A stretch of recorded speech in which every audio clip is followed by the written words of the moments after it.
दोस्तों, मैं आपका तहे दिल से शुक्रिया अदा करता हूँ। आप लोगों ने मुझे 1K सब्सक्राइबर कंप्लीट करा दिया है। आप लोगों का प्यार मेरे चैनल को ऐसे ही मिलता रहे। तो शुरू करते हैं आज की खौफनाक डरावनी कहानी। मेरा नाम मोंटी है। मेरी उम्र 30 साल की है। मैं मुंबई का रहने वाला हूँ और मुंबई के वर्सोवा के पास जॉब करता हूँ। परिवार में मेरे माता पिता और एक बड़ी बहन है। पिछले ही साल उसकी शादी हो गई। ये बात जब की है जब मेरी नई नई जॉब लगी थी। ऑफिस से मेरा आज पहला दिन था। मुझे रात की ड्यूटी करनी थी। उस ऑफिस में एक सिक्योरिटी गार्ड था। मैं नीचे गेट पर बैठा था। तभी मुझे ऑफिस की लाइट ऑन ऑफ होती दिखाई देने लगी। मुझे लगा शायद कोई होगा जो रात में काम कर रहा होगा। उस पूरी रात बिल्डिंग में हर फ्लोर पर लाइट ऑन ऑफ होती दिख रही थी। सुबह हो चुकी थी। मैं अपनी मोटरसाइकिल लेकर घर की तरफ जाने लगा। मैंने काफ़ी कोशिश करी, मोटरसाइकिल स्टार्ट नहीं हो रही थी। फिर मैंने दूसरे आदमी से मोटरसाइकिल में धक्का लगाकर स्टार्ट करने को कहा। वो आदमी बोला, इस ऑफिस के गेट के बाहर निकाल लो अपनी मोटरसाइकिल, तब वो स्टार्ट हो जाएगी। मैं उसकी बात सुनकर हंसने लगा और बोला, ठीक है। मैंने जैसे ही अपनी मोटरसाइकिल ऑफिस के गेट के बाहर निकाली तो वो स्टार्ट हो गई। मैं चौंक गया। मेरे आसपास खड़े लोग मुझे ही देखकर कुछ बातें कर रहे थे। मैं अपने घर आ गया। आज मुझे अपना शरीर कुछ भारी भारी लग रहा था, ना मानो मेरे कंधों पर कोई चढ़कर बैठा हो। उस दिन मैंने खूब खाना खाया पर मेरा पेट नहीं भर रहा था। मेरी माँ मुझसे बोली, बेटा मोंटी ठीक है तू? मैं बोला, ठीक हूँ माँ, पता नहीं आज क्यों भूख इतनी लग रही है, जैसे कब से भूखा हूँ। मेरी माँ घर के मंदिर से टीका लेकर आई और मेरे माथे पर लगाने लगी। उस वक्त मैंने टीका नहीं लगवाया और उठकर अपने कमरे में सोने चला गया। पूरे दिन मैं बिस्तर पर सिर्फ करवटें बदलता रहा। शाम के 5 बज चुके थे।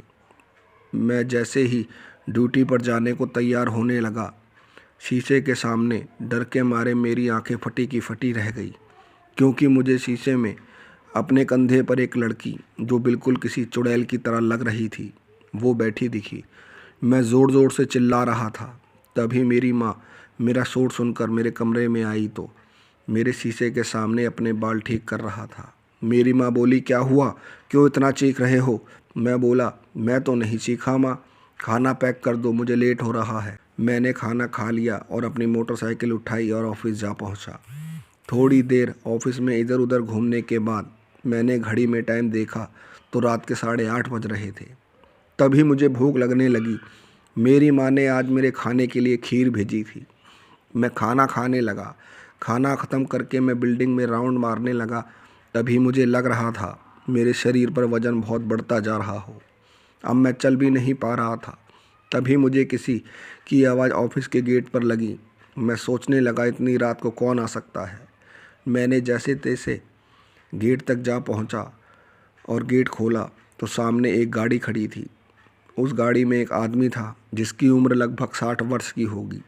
वो मुझसे रास्ता पूछने के लिए जैसे ही गाड़ी से उतरकर मेरे पास आया तो मेरे शरीर का वजन ना मानो एकदम गायब हो गया।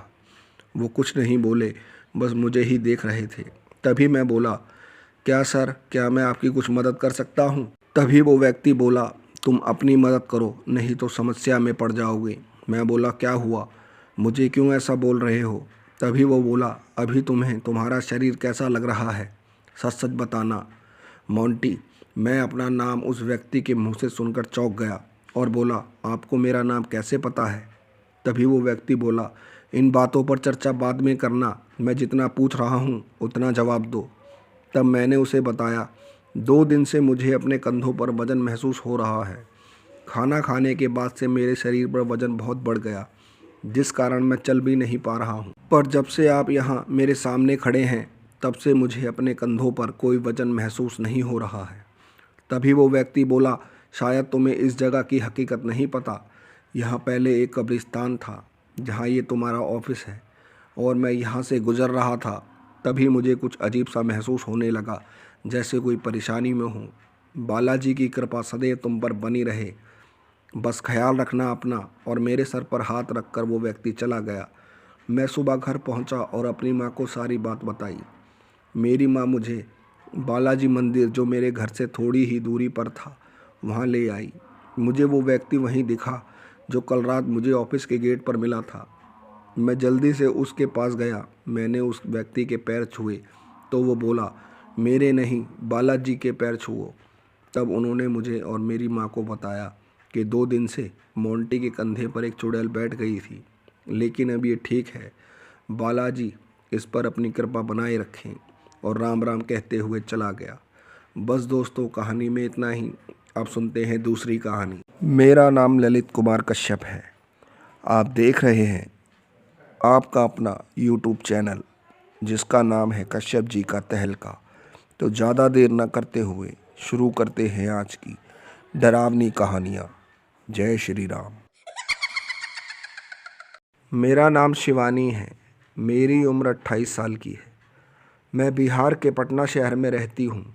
ये बात जब की है जब मेरी शादी पटना में ही रहने वाले रमेश से होने वाली थी। रमेश के परिवार में उसके मम्मी पापा, चाचा चाची और उनके बच्चे रहते थे। रमेश अपने घर में सबसे छोटा था। उसके बड़े भाई अनिल की शादी हो चुकी थी। रमेश के चाचा के 3 बच्चे थे, राजू, कपिल और किरण। राजू की शादी हो चुकी थी। कपिल और किरण अभी कॉलेज में पढ़ रहे थे। मेरी और राकेश की शादी काफ़ी धूमधाम से हुई थी। 2-3 दिन बाद मैं रात में सो रही थी। मुझे प्यास लगी।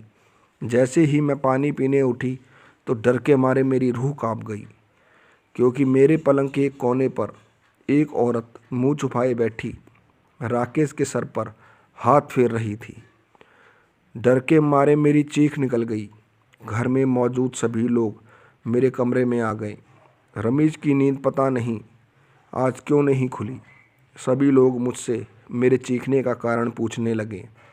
मैंने उन सबको सारी बातें बताई। इतने में मेरे पति रमेश की भी नींद खुल गई।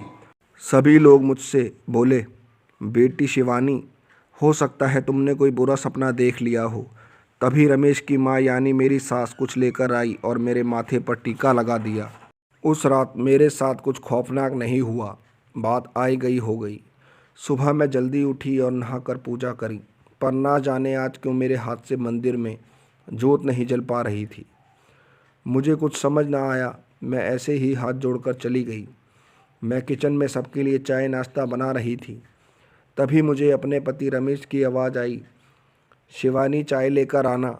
मैंने जैसे ही रमेश के पास चाय लेकर कमरे में घुसी तो डर के मारे मेरी आंखें फटी की फटी रह गई, क्योंकि रमेश के सिरहाने वही औरत बैठी थी जिसे देख मैं रात को डर गई थी।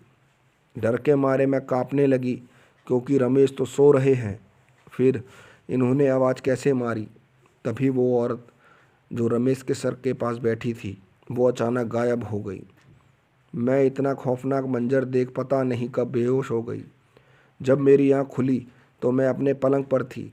रमेश मुझसे बोले, क्या हुआ शिवानी, कोई इतनी देर तक सोता है क्या? कितनी बार माँ चाय लेकर तुम्हारे पास आई, पर तुम तो आराम से सो रही हो। रमेश की बात सुनकर मुझे कुछ समझ नहीं आ रहा था। मैं क्या बोलूं? मैंने रमेश से कह दिया, आज रात से मेरी तबीयत ठीक नहीं है। पता नहीं मेरे साथ ऐसा क्यों हो रहा है। मेरी बात सुनकर रमेश अपनी मम्मी पापा के पास गया और मेरे बारे में बताया कि मेरी तबीयत ठीक नहीं है। डॉक्टर घर आकर ही मुझे दवाइयाँ दे गया था। दोपहर हो चुकी थी। मैं बिस्तर पर लेटी अपने साथ हुई सारी बातें सोच रही थी। क्या ये मेरा सपना था या हकीकत? तभी मेरी माँ का फ़ोन आया। मेरी आवाज़ सुनकर मेरी माँ बोली, क्या बात है बेटी शिवानी, घर में सब ठीक तो है?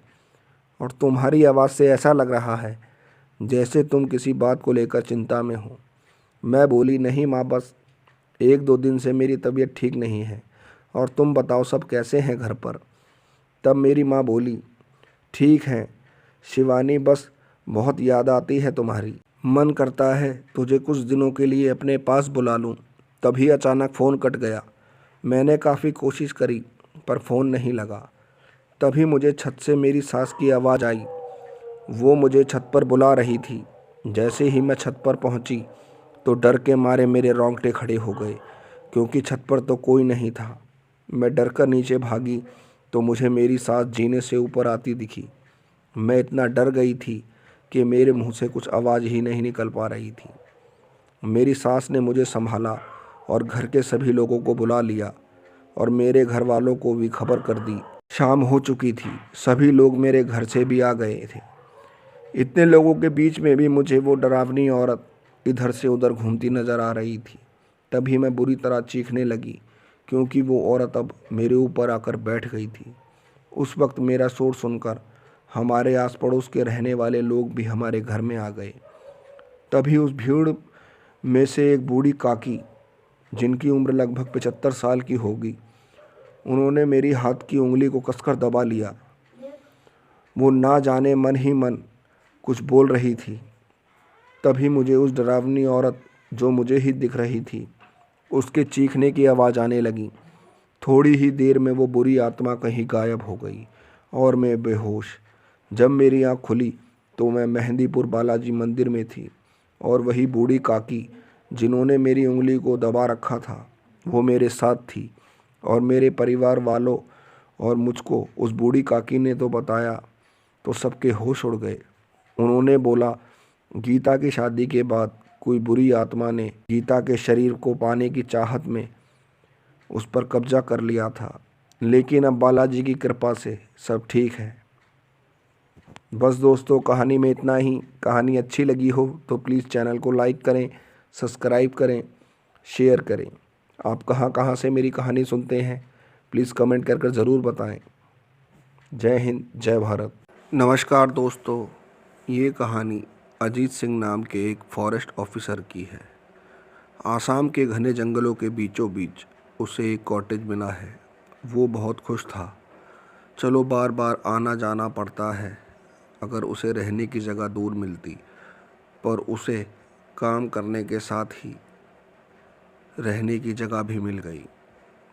उसके साथ काम करने वाले ऑफिसरों को जब पता चला उसे वो जंगल के बीच में बना कॉटेज मिला है, तो डर के मारे सबके पसीने छूट गए। आइए सुनते हैं पूरी कहानी।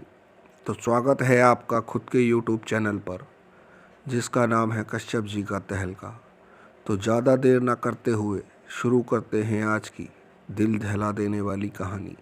तो हो जाओ तैयार डर से सामना करने के लिए। जय श्री राम। अजीत का ट्रांसफ़र देहरादून से आसाम में हो गया। वो भूत प्रेतों पर विश्वास नहीं करता था। 2 दिन बाद उसे आसाम में अपनी जॉइनिंग देनी थी। वो ड्यूटी से 1 दिन पहले आसाम पहुंच गया। सभी लोगों ने उसका अच्छा स्वागत करा। वो सबसे मिलकर अपने कॉटेज की तरफ जाने लगा, पर अजीत के साथ काम करने वाले लोग की हिम्मत नहीं हो रही थी। लेकिन वो अपने बड़े अफसर की बात को ना टाल पाए। शाम होने से पहले ही वो लोग उस कॉटेज से अपने अपने घर चले गए। अंधेरी रात में उस जंगल से आती जंगली जानवरों की आवाज़ उस माहौल को और भी ख़तरनाक बना रही थी। उस रात तो सब ठीक रहा। सुबह अजीत तैयार होकर अपने ऑफिस पहुंचा। सब लोगों ने ड्यूटी के पहले दिन अजीत का जमकर स्वागत करा। उनमें से कई लोगों ने अजीत को जंगल के बीचों बीच बने कॉटेज में ना रहने की सलाह दी।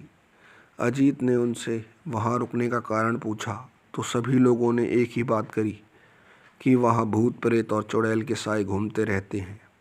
उनकी बात सुनकर अजीत तेज तेज हंसने लगा और बोला, भाइयों, आप सब भी भूत प्रेतों की बात आज के ज़माने में करते हो, ऐसा कुछ नहीं होता। फिर भी कई लोगों ने उसे वहां रुकने की सलाह नहीं दी। 2-4 दिन बाद अजीत अपनी ड्यूटी करने के बाद अपने कॉटेज में आराम करने लगा। उसे भूख लगने लगी, पर आज उसका खाना अभी नहीं आया था। तभी उसने सोचा, क्यों ना थोड़ी देर बाहर घूम लेता हूँ। जब से मैं यहाँ आया हूँ इस तरफ नहीं घूमा। वो हाथ में टॉर्च उठाए कॉटेज के पीछे की तरफ चलने लगा। जंगल का माहौल बिल्कुल शांत था। तभी उसे जंगल में एक पक्की रोड दिखी। वो बहुत ही पुरानी रोड थी। वो उसी रास्ते पर चलने लगा। तभी उसे कुछ ही दूरी पर एक औरत रास्ते पर सर झुकाई रोती हुई दिख रही थी। वो धीरे धीरे उसके करीब पहुंच रहा था।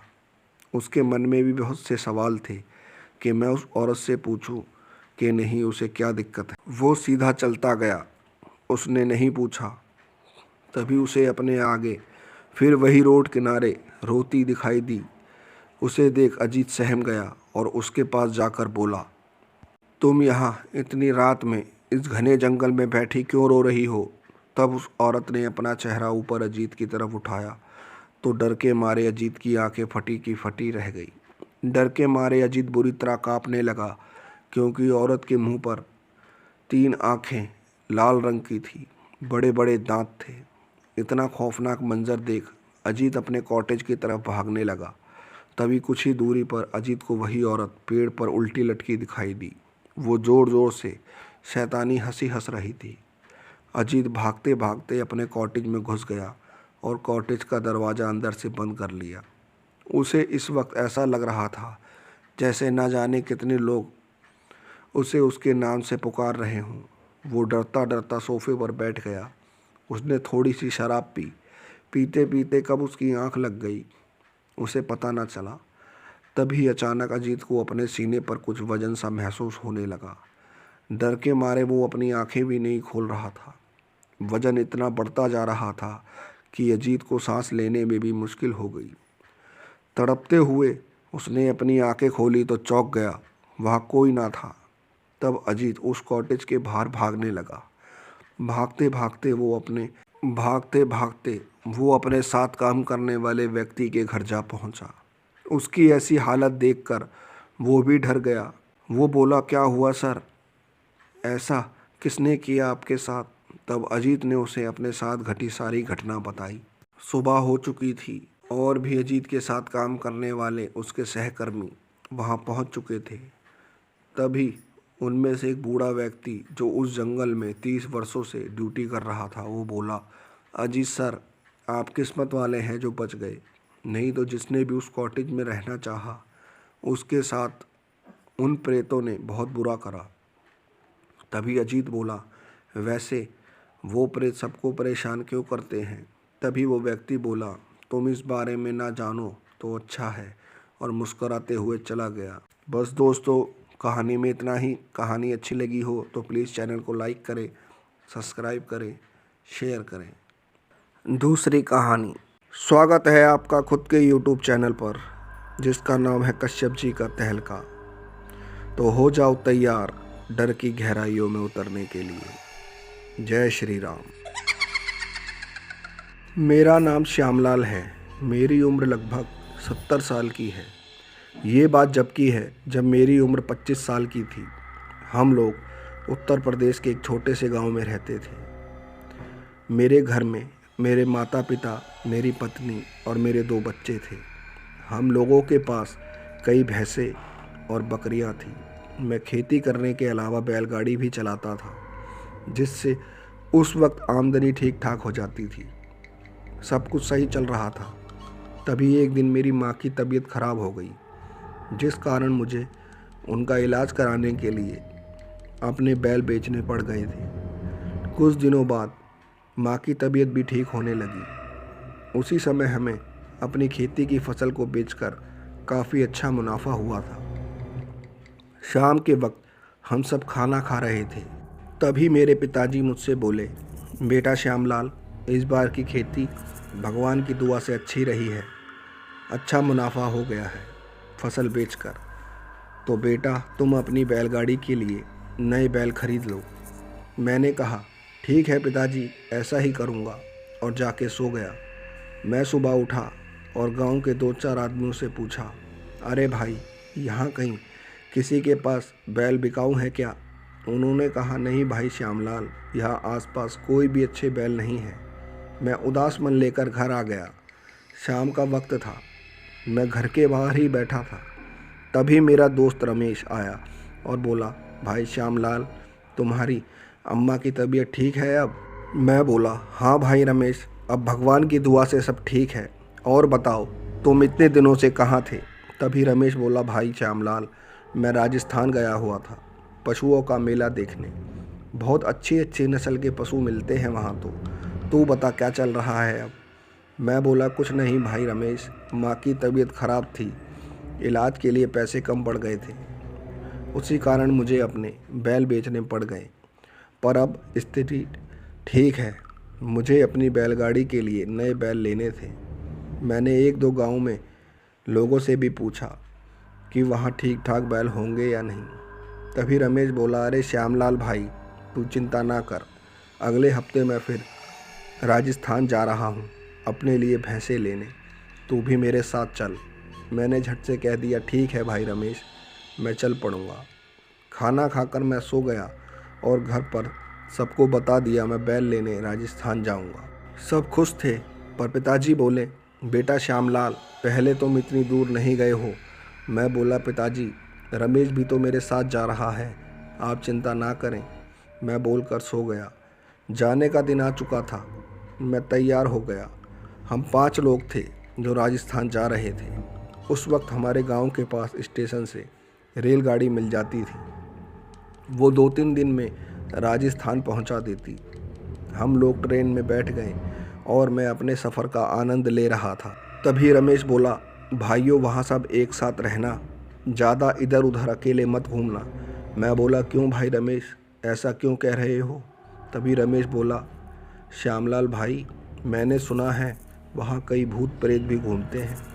मुझे लगा ये बात मुझे तुम सबको बता देनी चाहिए। मैं बोला, ठीक है भाई रमेश, हम ध्यान रखेंगे। और हम सो गए। सुबह आँख खुली तो रेलगाड़ी भागी जा रही थी। मैं रमेश से बोला, भाई वहाँ कब तक पहुँच जाएंगे। रमेश बोला, शाम तक पहुँच जाएंगे। फिर हम सब इधर उधर की बातें कर रहे थे। समय इतनी जल्दी बीत गया कि शाम होने वाली थी। बस कुछ ही देर में हम राजस्थान पहुँच गए। ट्रेन से उतरकर मैं बड़ा खुश था। रात हो चुकी थी। हम सब स्टेशन पर ही सो गए। सब कुछ सही था। सुबह हम सब उठे और हाथ मुंह धोकर पशुओं के बाजार की तरफ जाने लगे। हम सब कुछ ही दूर चले होंगे, बाजार सामने दिख रहा था। मैं बड़ा खुश था। बाजार की रौनक देख लग रहा था यहाँ तो दुनिया भर के अच्छी नस्लों के जानवर हैं। सब लोग बाजार में घूमने जा रहे थे। तभी रमेश बोला, भाइयों सब अपनी अपनी पसंद का जानवर खरीद लो और यहीं पर आना, यहीं से गाड़ी किराए पर कर लेंगे, जिससे जानवर भी ठीक से गांव पहुंच जाएंगे। हम सब निकल गए। दोपहर हो चुकी थी। मुझे अभी तक अपने हिसाब के बैल नहीं मिले। मैं बाज़ार में घूमता घूमता काफ़ी आगे आ गया। तभी मुझे एक बैलों की जोड़ी काफ़ी पसंद आ गई। बैल वाले से काफ़ी मोल भाव करने के बाद सौदा पट गया। सूरज छुप चुका था। मैं रमेश की बताई जगह शायद भूल गया। काफ़ी देर ढूंढने के बाद मुझे वहाँ कोई नहीं मिला। अब बाज़ार भी खाली होने लगा था। अब मुझे चिंता होने लगी थी क्योंकि मैंने बैलों के लिए सारे पैसे खर्च कर दिए। मैं ये सोचने लगा, अगर सब चले गए होंगे तो मैं घर कैसे जाऊँगा।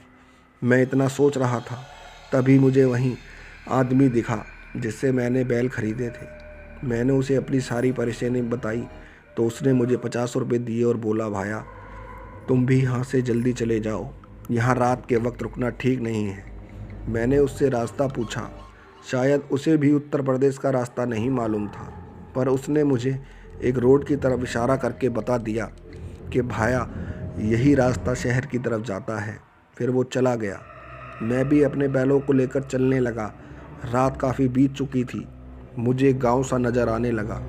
मैं बैलों को खींचता हुआ उस तरफ मुड़ गया ताकि रात को थोड़ा आराम कर लूं और हम सुरक्षित भी रहेंगे। मुझे क्या पता था कि ये खौफनाक रात मुझे ज़िंदगी भर याद रहेगी। मेरे बैल उस तरफ ना जाने क्यों नहीं जाना चाहते थे, मैं कुछ समझ नहीं पाया। जैसे तैसे उन्हें खींचता हुआ उस गांव की तरफ बढ़ा चला जा रहा था। कुछ अजीब सा एहसास हो रहा था मुझे।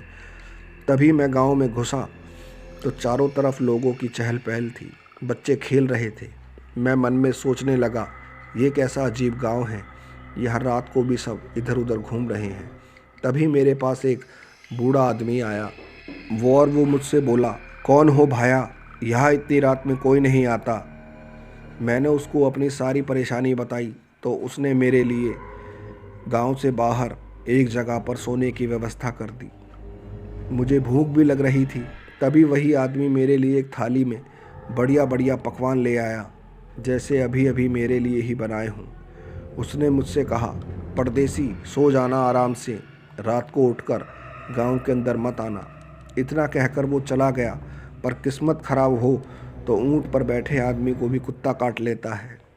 खाना खाने के बाद मैं सोने जा रहा था, तभी मुझे प्यास लगने लगी।